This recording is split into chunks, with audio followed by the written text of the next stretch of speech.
Les voy a leer un texto que se llama Voces en la cabeza, una reflexión sobre la escritura híbrida, y básicamente consiste en notas que he ido juntando a lo largo de talleres sobre este registro de escritura que tiene muchos nombres, pero que yo prefiero no clasificarlo, y por eso le he puesto esa catalogación, escritura híbrida.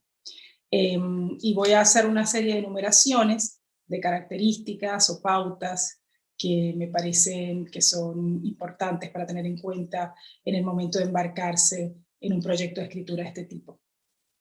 Empiezo.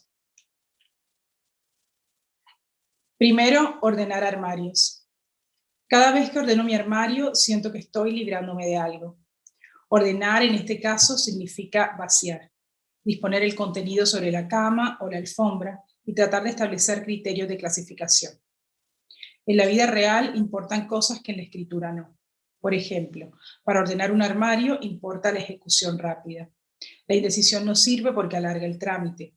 Ante la duda, procede. Salvo que quieras perder el tiempo juntando medias sueltas con su par, salvo que seas una de esas personas que consiguen apagar sus voces internas emprendiendo acciones tediosas. La duda en la escritura, en lugar de ser resolutiva, es un llamado al freno. Mi profesor de castellano lo decía: ante la duda, abstenerse. Él se refería a cosas puntuales como justamente la puntuación. Por ejemplo, si no estás seguro de si va o no una coma, seguramente es porque no va. Y en general, la batalla entre la primera y la segunda palabra la gana la primera. Debo decir murió o falleció, murió. Bajar o descender, bajar. Plata o dinero, plata. Difícil o arduo, difícil. Casi siempre la segunda palabra es peor porque contiene ese tipo de duda a la que no hay que darle curso. La segunda palabra es la que quiere peinar el bucle, refinarse, aspirar a lo que no es.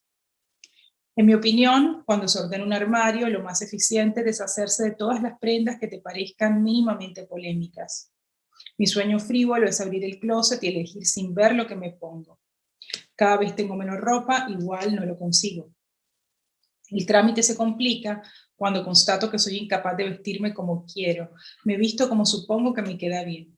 Cuestión que nunca está clara porque cambia, porque depende de factores externos. El deber ser de la apariencia es dinámico. Resulta de un algoritmo que combina la mirada que se percibe de los otros y un larguísimo e histórico examen de uno mismo frente al espejo. Creo que si el peso de la mirada externa incide mucho en la escritura, el resultado se desvirtúa. En el armario también, pero estoy más dispuesta a tolerar una camisa obvia y aburrida que un texto con las mismas características. El caso es que si después de ordenar un armario el saldo es una docena de bolsas de basura, habrás triunfado. No aplica igual en tus documentos. Alguna vez escuché decir que las historias te llaman, te ruegan ser escritas. Lo mismo que esos bebés que sentados en el piso te echan los bracitos cuando les pasas cerca, como si se estuvieran ahogando. Yo era incapaz de no acudir a ese llamado. Cuando mis hijos me pedían alzarlos, dejaba lo que estuviera haciendo y los alzaba. Y como seguía necesitando los brazos, terminaba atándolos a mi cuerpo con una de esas telas africanas portabebés.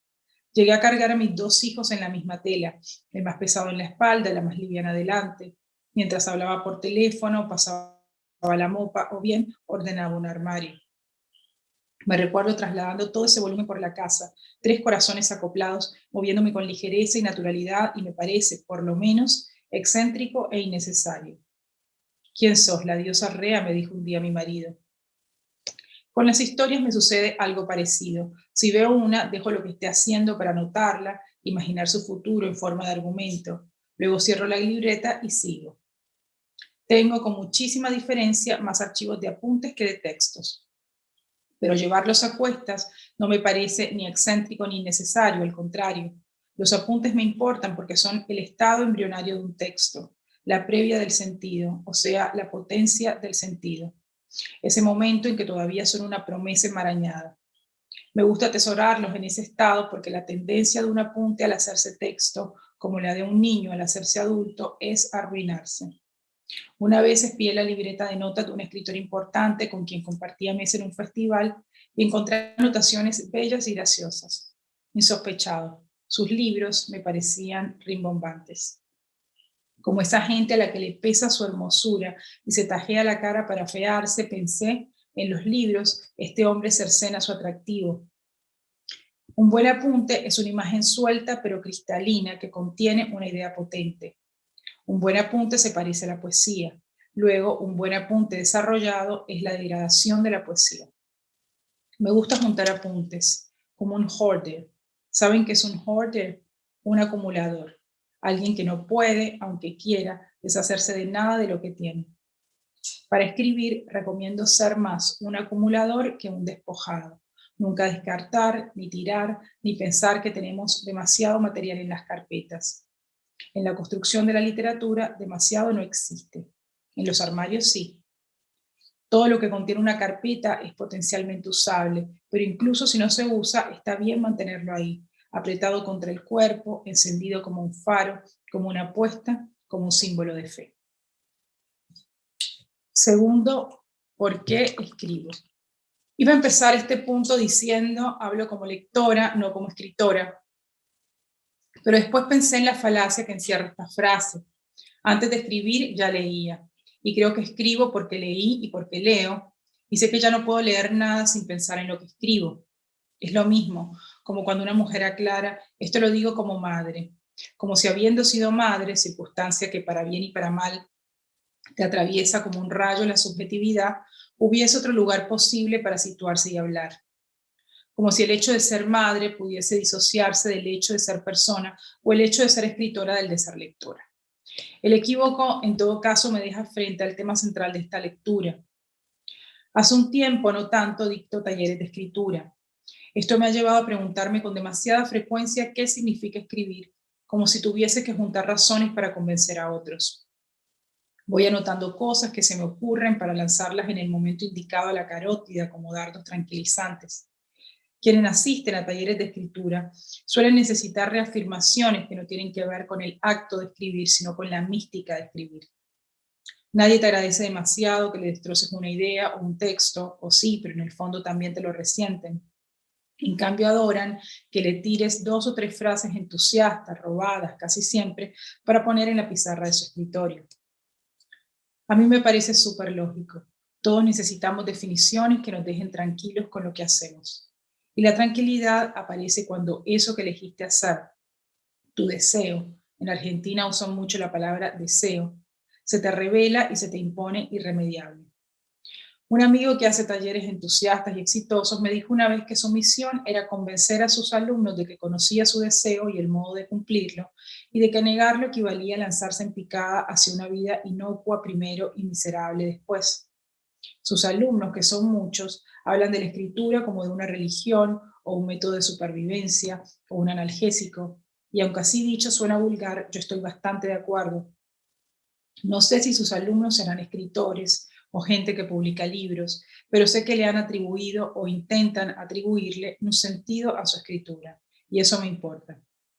Para mí, escribir es un indulto, como quitarme unos zapatos que me lastiman y como apagar las voces que me atormentan. Lo de los zapatos no me pasa tanto, la verdad, pero me gusta la frase para la pizarra de mi escritorio. Lo de las voces, en cambio, esa metáfora que de tan manoseada se ha vuelto finita y sucia, es real. En los talleres les insisto a los alumnos que entrenen su mirada, que estén atentos a sus voces, que se escuchen, que se conozcan, bla, bla, bla, pero no para que luego escriban sobre ellos, sino para que sepan por qué escriben, por qué eligen un tema y un formato y un tratamiento en detrimento de otros. No sé de nadie que escriba porque sí, azarosamente. Es solo que mucha gente tarda en descubrir su motivación. Si uno desconoce su motivación, anda ciego por la vida. Es posible que cada tanto igual encuentre la belleza, pero así como llega, se escapa, porque la belleza incomprendida no se puede retener ni controlar, a veces ni siquiera se puede reconocer. Me gusta que los escritores se empeñen en buscar formas propias en su escritura, pero antes de eso están obligados a buscar y a encontrar el sentido de su escritura. El sentido no es una mariposa frágil que espera ser atrapada, es más bien una piedra enterrada bajo varias capas geológicas. Pienso que la escritura es, antes que nada, una búsqueda larga, intensa y constante de sentido. Yo creo que encontré mi motivación desde muy chica, aunque pasé años ignorándola. Mi motivación no era la felicidad o la abundancia. La verdad es que no estoy tan familiarizada con artistas cuya motivación sea esa. Era el hueco de la insatisfacción, la resignación aplastante que percibía en el entorno. Eso me molestaba, me incomodaba, me enojaba y me empujaba a refugiarme en la lectura primero y en la escritura después. El tipo de crianza que tuve fue fundamental.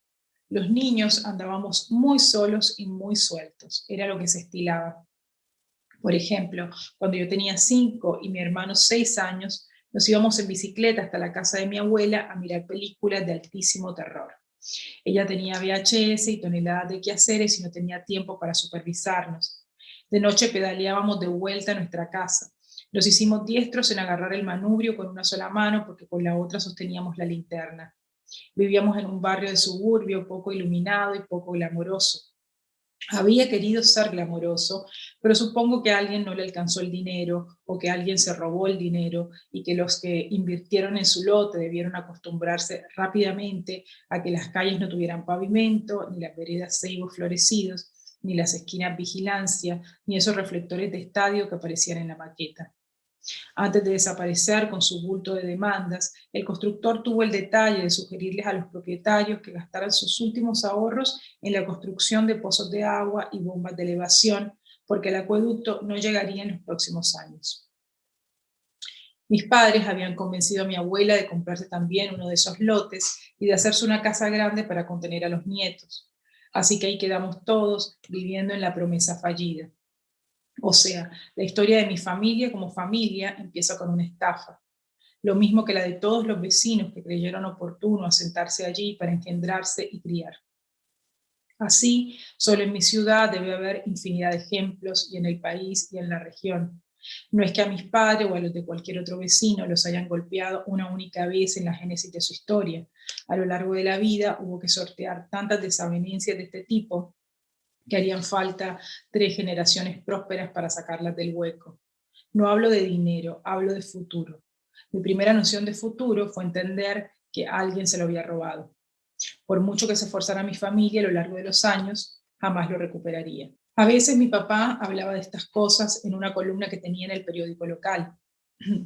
Era de tema libre, pero en general la llenaba con denuncias de distinta índole: la degradación de la arquitectura, de la educación, del ejercicio de la ley, de los adoquines del centro, del castellano y de palabras tan bonitas como surumbático y mañé.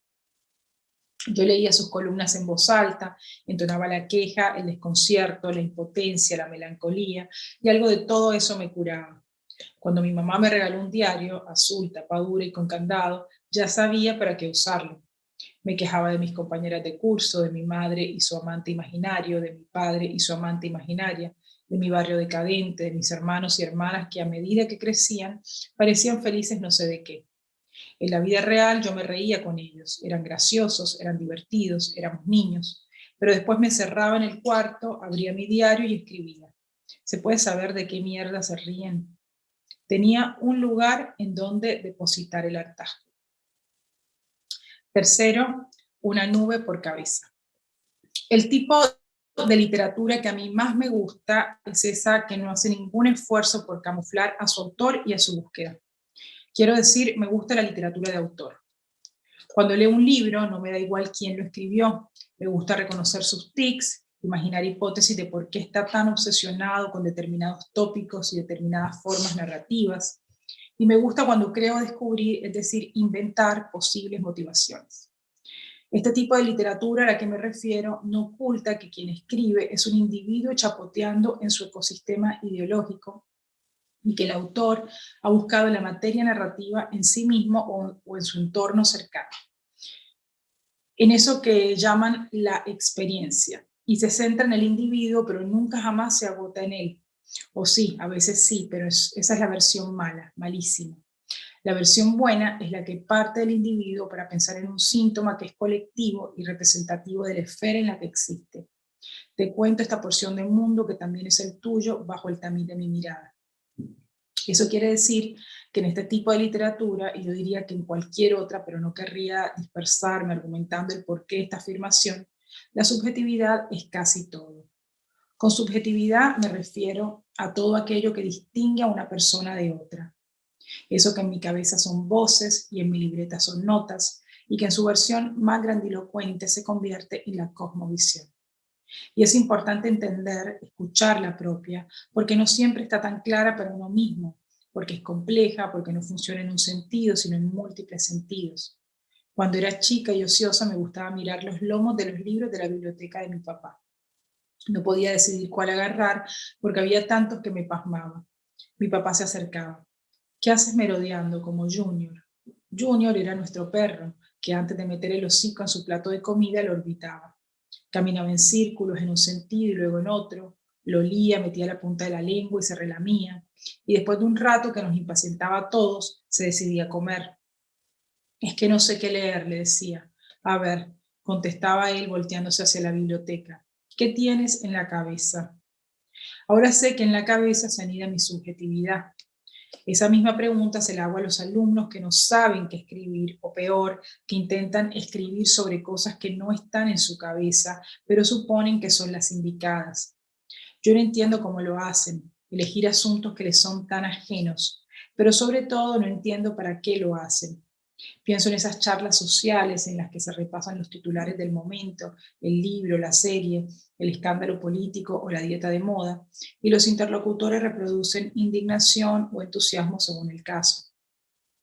Seguro que habrá muchos textos escritos a partir de la tendencia que resulten estéticamente placenteros, del mismo modo en que resultan placenteras esas comidas presentadas en sus platitos tan pero tan bonitas que da pena comérselas. La subjetividad es esa capa densa que flota sobre cada individuo y lo singulariza, lo distingue. Lo contrario es la objetividad, que de todos modos ni en sus mejores versiones viene pura, pero cumple la función de homogeneizar miradas. En los dibujitos, la subjetividad suele representarse como una nube que se posa sobre un personaje y lo sigue sin descanso. Y cuando llueve, lo hace solo sobre él, y cuando brilla, aunque el resto del mundo sea oscuridad plena, lo ilumina solo a él.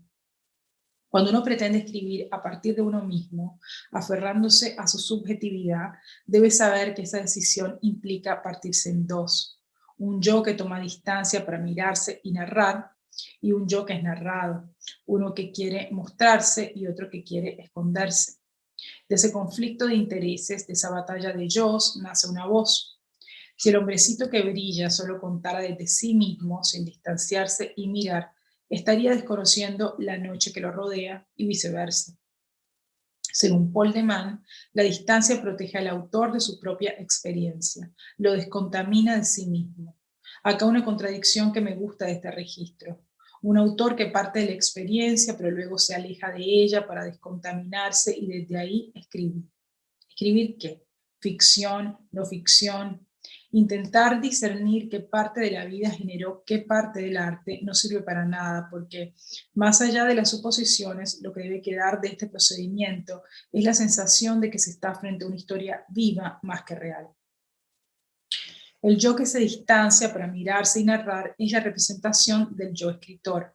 Cuando se emprende este camino, buena parte de lo que se cuenta tiene que ver con la historia implícita de cómo se formó ese yo escritor o cómo se está formando, cómo evoluciona, qué lo traba, qué lo estimula. Abro comillas. Escribir a partir de uno mismo es una forma de construir la voz narrativa.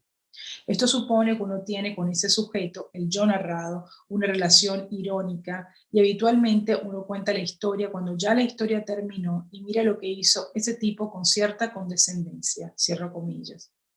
Esto decía Ricardo Piglia sobre la escritura autobiográfica. En este registro hay infinidad de caminos posibles.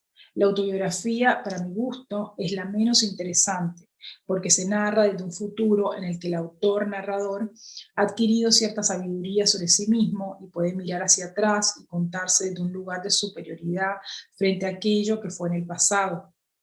Tiene menos búsqueda y más certeza. Dentro de los caminos posibles, me gusta más esa escritura de tipo autoral que puede y suele producirse mientras el narrador transite la situación que cuenta, de manera que lo que dice se constituye en experiencia y no en aprendizaje. Abro comillas. Crear en uno mismo una especie de testigo que espía el remolino de pensamientos sin dejarse arrastrar por ellos. No eres sino caos, confusión, mermelada de recuerdos y miedos y fantasmas y vanas anticipaciones, pero alguien más sereno en tu interior vela y redacta su informe. Esto lo dice Emmanuel Carrer en su libro Yoga para referirse a la meditación. Para mí es obvio que todo el tiempo está hablando de escritura. Cuarto, las 4 personas. El mayor brete en el que se ve un narrador que elige basar su escritura en sí mismo es que necesita un testigo necesario de su historia. Más que un testigo, necesita un interlocutor. No es una trama genérica abandonada en un Moisés en la puerta de cualquier mortal.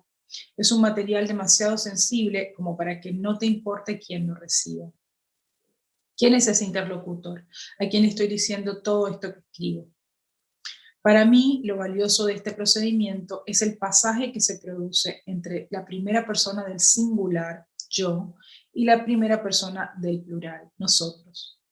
Esa ambición, ese hambre, esa pretensión ridícula y grandilocuente es la que eleva el registro autorreferencial y lo convierte en una pieza de literatura.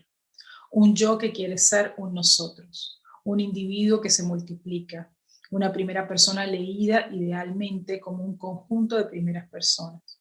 Una cosa es decirle a tu lector, esto te lo cuento porque me pasó a mí, y otra, esto te lo cuento porque también te pasó a ti. Y no porque te pasó en un sentido fáctico, sino porque experimentas lo que te cuento en la medida que lo lees, porque no se trata de mí, se trata de todos. La verdad es que rara vez algo individual es estrictamente individual. En general, lo individual es sintomático, es social, es una pequeña ventana al mundo que habitamos. Para hacer exhibicionismo hay que querer hacerlo. No es un defecto de la escritura, no es falta de habilidad, es la motivación clara, intencional de un individualista.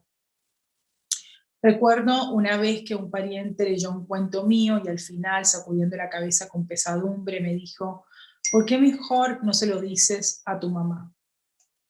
Habría sido un comentario hiriente si ese mismo texto no lo hubiese leído meses atrás en un evento literario en el que al final un chico se acercó y me dijo, ¿sabes? Ese cuento se lo leí a mi mamá. Si la escritura fuera un acto de represalia, sería interminable, agotadora y estéril. Para mí no lo es. Implica demasiado tiempo y oficio como para contentarse con ser un golpe teledirigido. Cuando mi pariente me dijo eso, pensé en un poema de Ezra Pound que se llama Causa. Yo junto estas palabras para 4 personas. Algunos más pueden oírlas. Oh mundo, lo siento por ti. Tú no conoces a esas 4 personas. El poema es precioso pero falaz. Uno no escribe para 4 personas. Uno usa a esas 4 personas de excusa o de atajo para hablarle al mundo, para meter un bocadillo insolente en la literatura. La literatura es una conversación que nos precede y que nos trasciende. Un escritor es más ambicioso que un revanchista. Pretende ser leído, ansía ser leído, necesita furiosamente ser leído por esas 4 personas y por todas las demás. Un escritor que escribe para vengarse termina desolado, abrazado a sus frases mientras se hunde. El rencor es muy bueno como motor, pero insuficiente como resultado. Las columnas de mi papá nacían del resentimiento, pero llegaban a ser un bálsamo. Incluso los textos más lóbregos deben permitirse el gesto de convocar a otro, aunque sea para sentirse acompañado. Escribir se asemeja mucho a un beso, decía Cheever. Es algo que nunca podrás hacer solo. Quinto, el cerco y las voces. Las obsesiones, fijaciones, pensamientos cíclicos, las voces en mi cabeza son molestias, pero yo creo que son molestias útiles para un escritor. Y prefiero, en principio, no depurarlas. Prefiero conservarlas en estado de maraña para encontrarles un sentido menos lógico, o sea, menos genérico, que el que le daría un profesional dedicado a ponerles un nombre, a sacarlas afuera, a aliviarlas en pos de una vida funcional. Por supuesto que no recomiendo esquivar al psicólogo a nadie que crea necesitarlo, porque si eso que te molesta en la cabeza te impide verdaderamente ser funcional, también te impide escribir.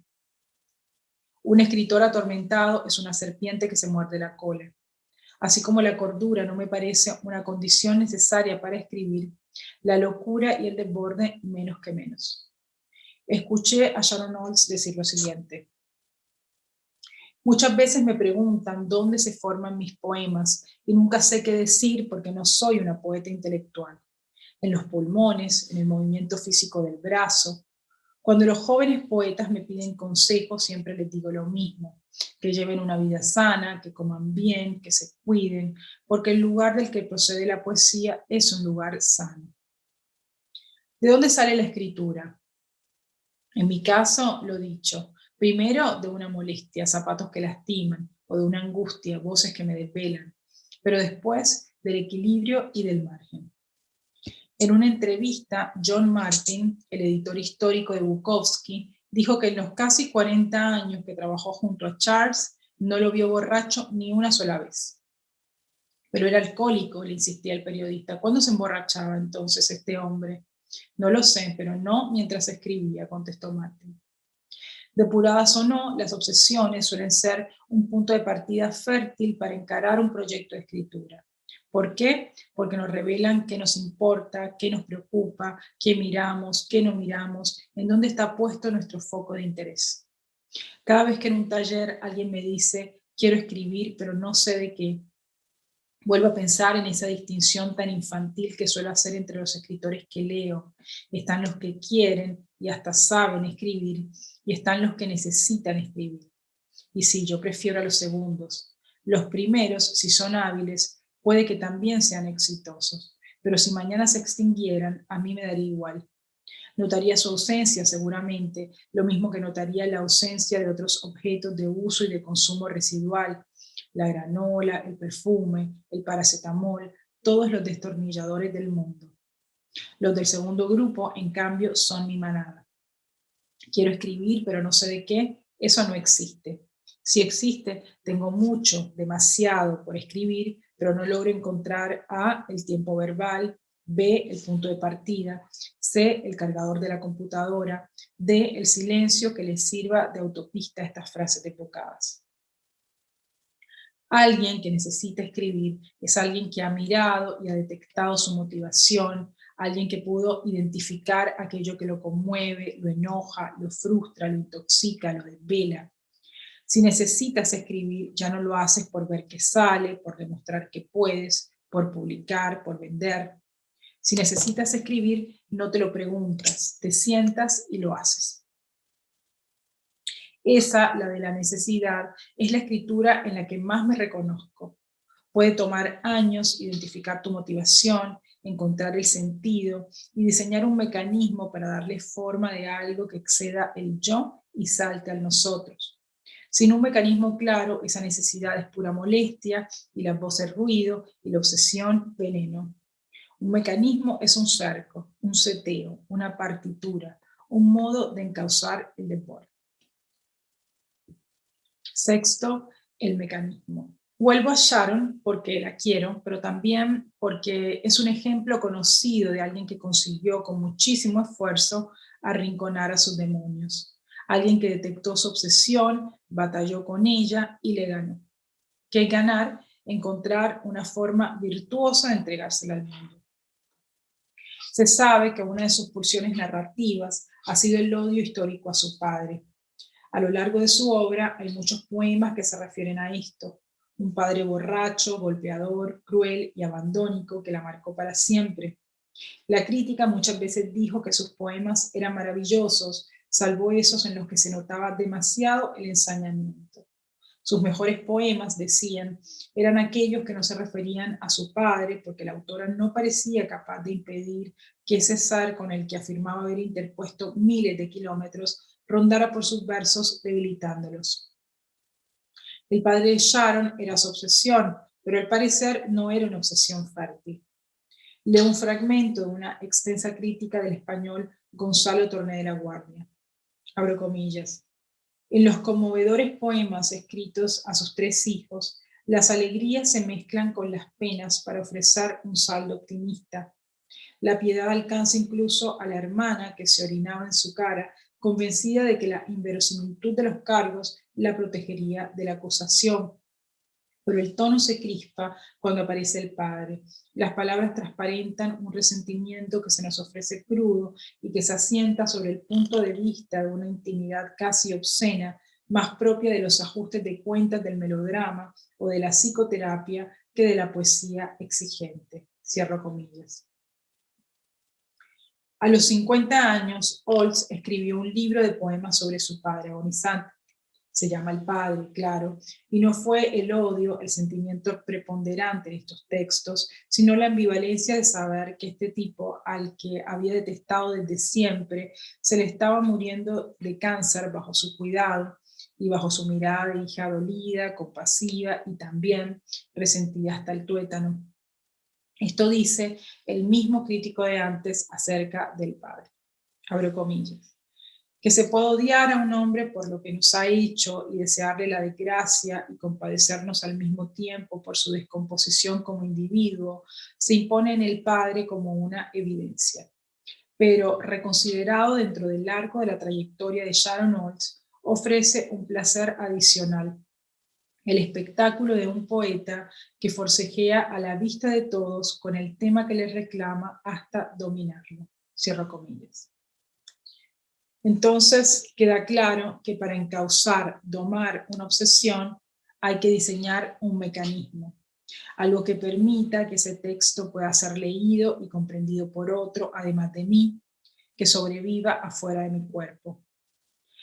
La verdad, escribió Bertolt Brecht, no puede simplemente escribirse, debe escribirse para alguien que pueda hacer algo con ella.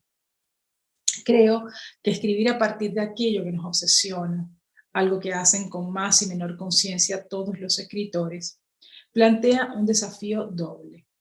Por un lado, el de encontrar el balance entre 2 vicios lamentables, la autocomplacencia y el autoflagelo. Eso en lo que Olds triunfó. Y por otro, tomar distancia frente a los temas más cercanos para poder identificar sus márgenes. Cuando me siento a escribir, me recuerdo siempre que la distancia me da perspectiva, mientras que la cercanía distorsiona. La perspectiva es eso que les permite a otros ir hacia donde les señalo sin perderse. La perspectiva es el foco. Abro comillas. Quería decir algo, quería declarar esto. Tengo una relación enfermiza con mi madre, pero necesitaba un mecanismo, y mi mecanismo fueron los paseos con ella por la ciudad. Cierro comillas. Eso dice Vivian Gornick acerca de su libro Apegos Feroces. En este libro, como lo dicta la tradición de la confesión moderna, lo importante no son tanto los hechos relatados, los paseos por la ciudad y lo que sucede en ellos, sino la relación entre el conflicto interior y la vida real. Una digresión quizá innecesaria. La confesión moderna es la que sigue la tradición de Rousseau. También existe la confesión religiosa, que sigue la tradición de San Agustín, y hay muchos libros contemporáneos escritos en ella. La confesión moderna tiene lugar en el instante mismo en que alguien se descubre ante los otros, pero el resultado no es una revelación, una verdad nueva, sino una forma que toma algo que ya se sabía y que ahora entra en escena porque está en crisis. No es una escritura que se plantee como necesaria cuando la razón y la vida están reconciliadas. Necesita del conflicto, de la crisis para existir. Y la crisis aparece cuando la verdad no pretende transformar la vida. Vivian Gornick no pretende cambiar la relación histórica con su madre a partir de esa confesión, pero la sola formulación del conflicto le resulta un alivio. El único camino posible para este tipo de escritura es la indagación constante, la pregunta irresuelta, la búsqueda infinita. El autor que escribe desde este lugar espera, como quien se queja, ser escuchado, y espera que al expresarse se calmen las voces, se ordenen los estantes, se aliviane la carga, se cierre su figura y adquiera por fin la integridad que le falta. ¿Lo consigue? En mi opinión, casi nunca. Pero es lo mismo que dicen del amor, que si supiéramos a qué nos exponemos, nunca nos atreveríamos a encararlo. El autor que escribe desde este lugar está permanentemente al acecho de algo que se le escapa. Es un romántico y un fatalista. Tiene la conciencia de que la plenitud no está a su alcance, pero va juntando piezas, pequeños hallazgos que le dan sosiego, respuestas pasajeras, una frase genial en un cuento mediocre y un gran etcétera. A veces se pregunta si no será al revés, si para encontrar algo no debe quedarse exactamente donde está. El tema es cuánto tiempo puede aguantar allí. No mucho, así que toma impulso y vuelve a lanzarse. Séptimo, registrar, recordar. Una de las pretensiones de la escritura es sentar memoria. Impedir que el tiempo arrase con esto que hoy me parece tan determinante para acceder a una instancia de entendimiento superior. Necesito registrar esa sensación tan intensa y fugaz para que no se desvanezca. Allí otra de las respuestas que suelo dar cuando me preguntan por qué escribo, porque no quiero olvidarme. Se la robé para la pizarra a Eve Buchart. Ella decía, escribir es recordar. Y no se refería a escribir memorias, claro que no. Se refería al acto físico primario de escribir. Juanito redacte en esta hoja qué hizo en las vacaciones. Y Juanito agarra el lápiz, recuerda y escribe. Por supuesto que sus recuerdos son falibles, por supuesto que los ficcionaliza, por supuesto que miente. Si escribir es recordar y recordar es mentir, entonces escribir es mentir, siempre. No me gusta hacer distinciones entre tipos de escritura. Hablo más de registros que de géneros, y no porque tenga algún fundamento académico, sino porque registro me parece una palabra más leve, más práctica y con menos carga que género. Registrar es dejar constancia de un acopio. Se acopian frases, comida, cartón para reciclaje. Registrar es sentar memoria. Una vez en un taller, los alumnos estaban tan preocupados por ponerle un nombre a lo que hacían que terminamos dedicando las 4 horas del curso a intentar esbozar una respuesta. Es un delirio, pero sucede. Se arrincona el escritor hasta que escupa una clasificación de lo que hizo, que en lo posible puede expresarse en una sola palabra. Hay demasiada ansiedad por poner nombres. La idea de que en un texto es posible hallar ciertos elementos que agrupados conforman un género o una categoría me hace pensar en esas personas que padecen una serie clara de malestares pero desconocen su diagnóstico. Puede que un enfermo necesite un diagnóstico, pero un texto no siempre necesita una clasificación. La pregunta desesperada en ese taller fue, ¿cómo se puede distinguir, o sea, llamar un texto de estos de los que estoy hablando, con un pacto de lectura ambiguo, con características híbridas, con una búsqueda casi desesperada de interlocución y de sentido, de cualquier otro texto de estricta ficción o de estricta no ficción? ¿Cómo lo reconocemos? O sea, ¿cómo lo llamamos? Más allá de la motivación muchas veces indistinguible de su autor. En un esfuerzo de síntesis decidimos que había 3 elementos que nos ayudarían a situar un texto de un lado o del otro de la frontera difusa de los géneros. 1, la voz propia. Es una de esas expresiones que aluden a lo singular y rechazan lo genérico. 2, la experiencia. 3, el contexto. Según la jerarquía de esos elementos, íbamos decretando que un texto era más esto y menos aquello.